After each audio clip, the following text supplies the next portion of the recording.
Alhamdulillah,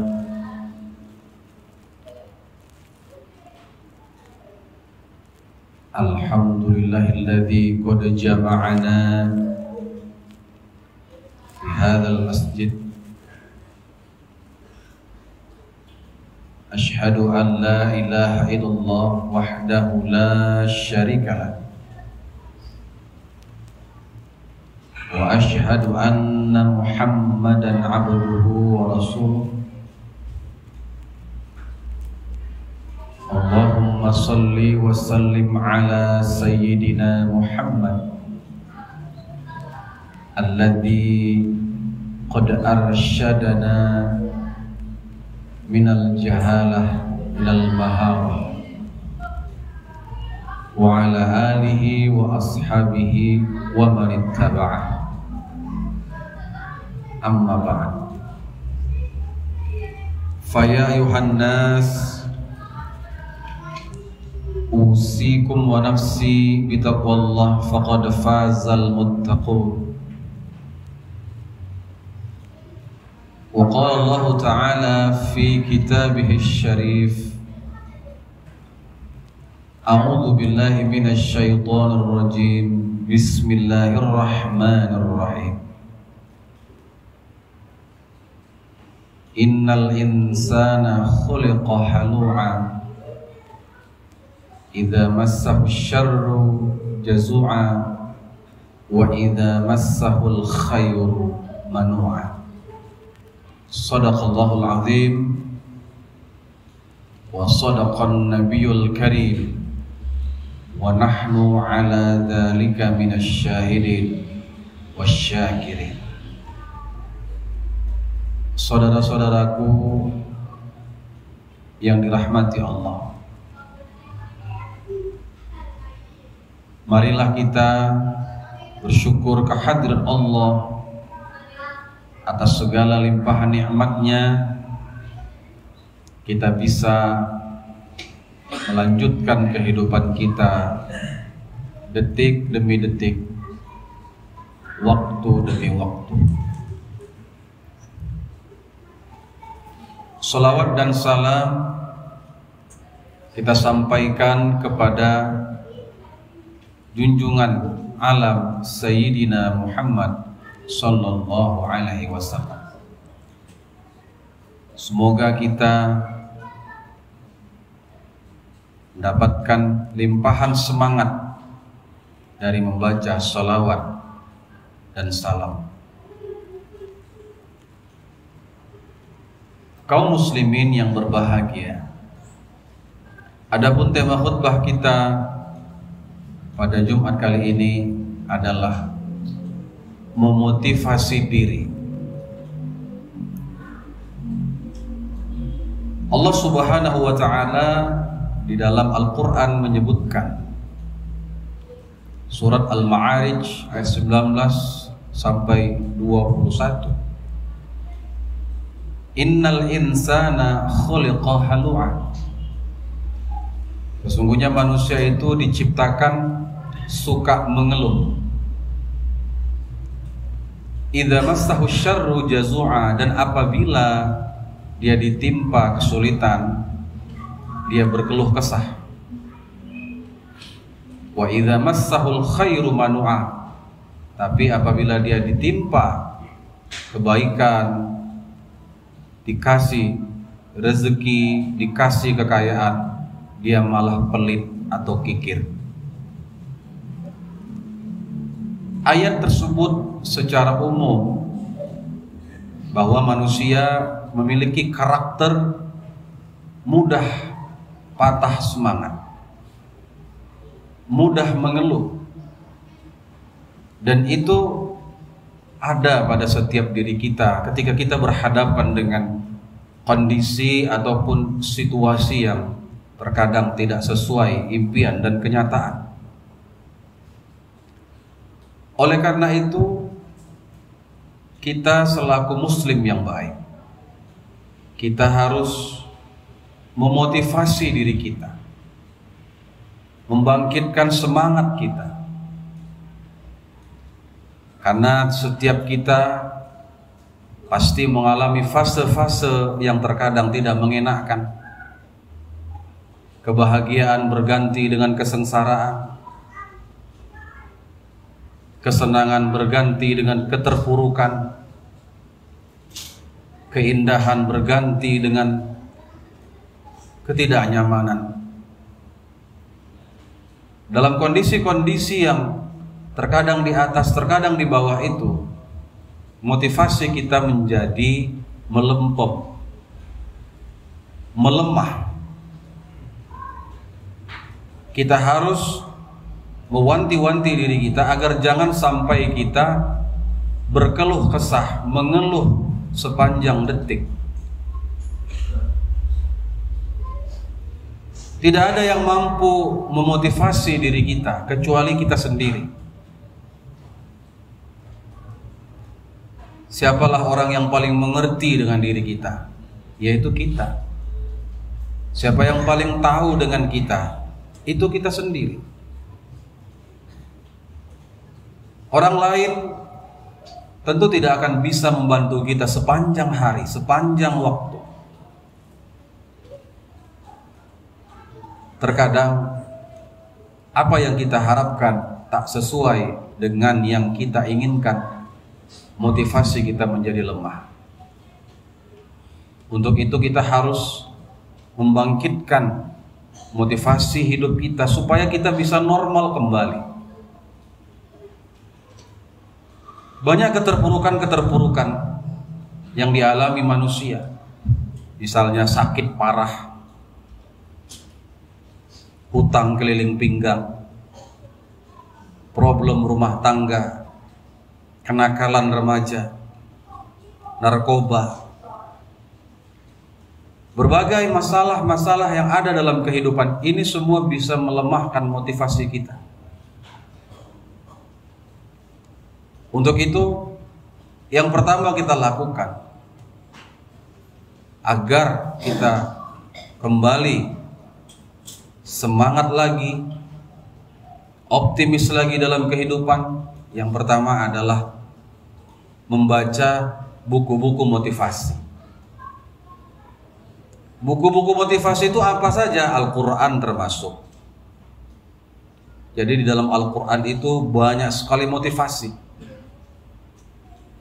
Buka terjemahan Al-Quran, pilih ayat-ayat yang dapat membangkitkan motivasi kita. Seperti Al-Fatihah saja. Kita selalu membaca ihdinas siratal mustaqim. Tunjukilah kami ke jalan yang lurus ya Allah. Itu satu ayat motivasi yang kita terus berulang-ulang baca. Jalan yang lurus itu jalan yang bagaimana? Jalan yang stabil. Jalan yang tidak berkeluh kesah. Jalan yang tidak menyimpang. Jalan yang lurus, yang akan membawa kita kepada kedamaian hati dan ketenangan pikiran.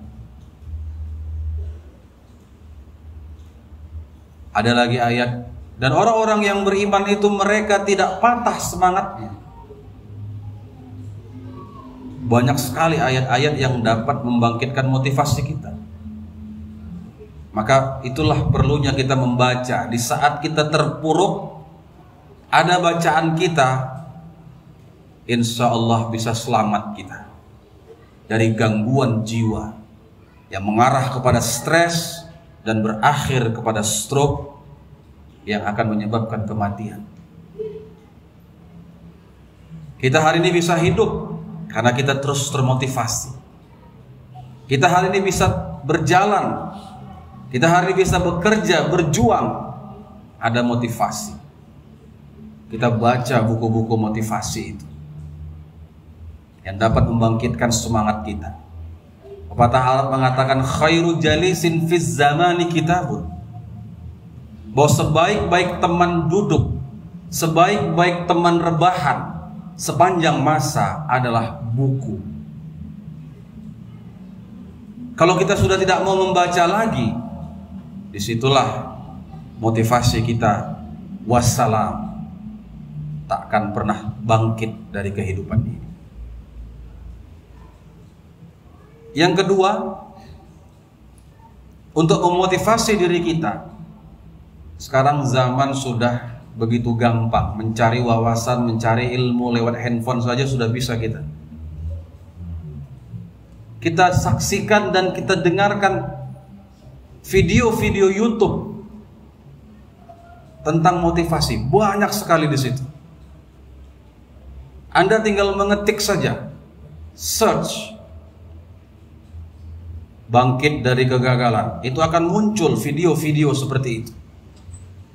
Atau mungkin Anda sakit, cara mengatasi penyakit lewat kekuatan pikiran, ketik aja, ada semua di situ. Solusi untuk terlilit hutang, ada, tinggal ketik aja.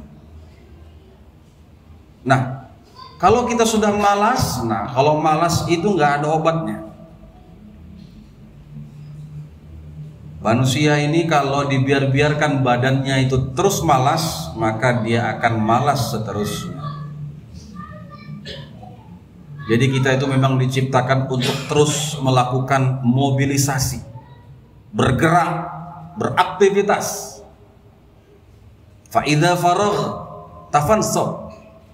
Apabila kau telah selesai dari satu pekerjaan, fansab, cari kerjaan lain. Dalam surah Al-Insyirah menunjukkan isyarat bahwa manusia ini tidak boleh berhenti bergerak. Bahkan pada saat tidur pun kita, darah kita bergerak, dengan kata lain mengalir. Jantung kita bergerak, dengan kata lain berdetak atau berdegup. Otak kita juga bergerak, dengan kata lain berpikir. Makanya kita bermimpi pada saat tidur, karena otak kita tidak istirahat. Jadi lakukan terus aktivitas-aktivitas yang membawa kepada semangat, sehingga kita termotivasi dari hari demi hari. Kita harus terus membangkitkan motivasi itu, karena motivasi itu sama seperti kita mandi. Mandi kita terasa segarnya. Setelah mandi, selang waktu beberapa jam, kembali lagi badan tidak segar. Maka kita mandi lagi untuk menyegarkan badan kita. Begitu juga motivasi di dalam diri kita ini. Begitu kita terpuruk, baca lagi, tonton lagi hal-hal yang dapat membangkitkan semangat kita. Tidak boleh berhenti. Karena di mana-mana akan ada selalu yang mencoba-coba untuk melemahkan semangat kita. Banyak sekali hal-hal yang dapat melemahkan semangat kita. Maka seperti mandi, kita harus refresh, segarkan kembali itu. Itu yang kedua. Tonton dan saksikan video-video di YouTube, video motivasi. Ketik sesuai dengan masalah yang Anda alami hari ini. Lalu yang ketiga, untuk memotivasi diri itu adalah berbaik sangka kepada kehidupan. Ini penting. Nabi Muhammad SAW mengatakan, janganlah kamu meninggal kecuali kamu berhusnuzon, berbaik sangka kepada Allah. Daripada menyalahkan keadaan, daripada sering-sering menyalahkan orang lain, daripada sering menyalahkan benda-benda yang kita miliki, bagus kita salahkan diri kita, lalu kemudian kita perbaiki, lalu kemudian kita mencoba untuk bangkit. Akui kesalahan, itu adalah sikap kesatria, seorang patriotik. Dengan kita mengakui kesalahan, maka kita akan melakukan perubahan. Tapi kalau kita selalu menyalahkan keadaan, kita selalu menyalahkan orang lain, ini hal-hal yang dapat melemahkan motivasi kita.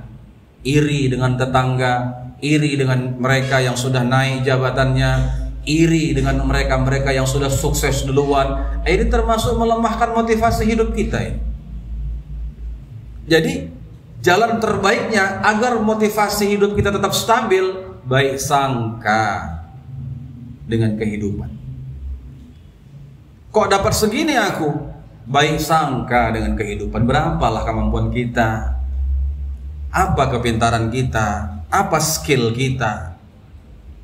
Jadi kalau kita nggak punya skill, kita nggak punya kemampuan-kemampuan yang dapat mendongkrak keberhasilan maupun kesuksesan kita, lalu kita iri dan dengki, itu namanya berburuk sangka dengan keadaan. Itu sakit sekali. Ini yang akan melemahkan semangat hidup.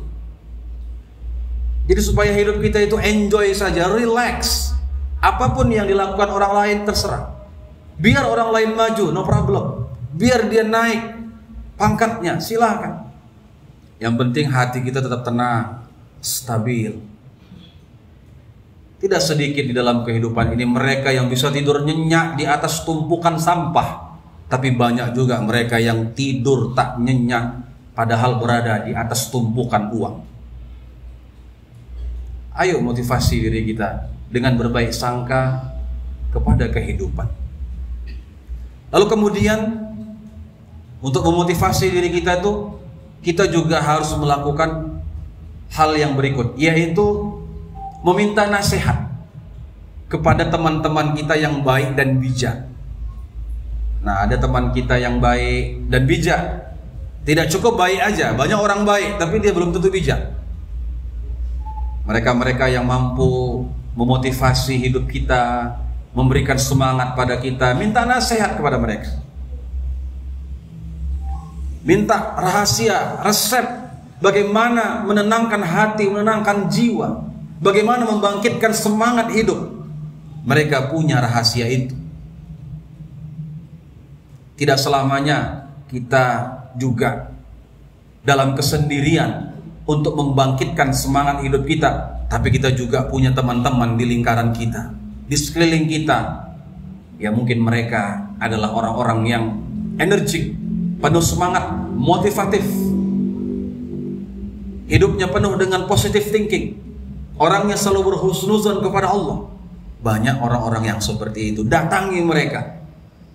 Kalau mungkin mereka jauh, telepon mereka, chat mereka. Banyak hal-hal yang bisa kita lakukan di zaman sekarang ini. Dengan kemudahan teknologi sekarang ini, justru motivasi terus bisa kita segarkan kembali dikala kita mengalami keterpurukan.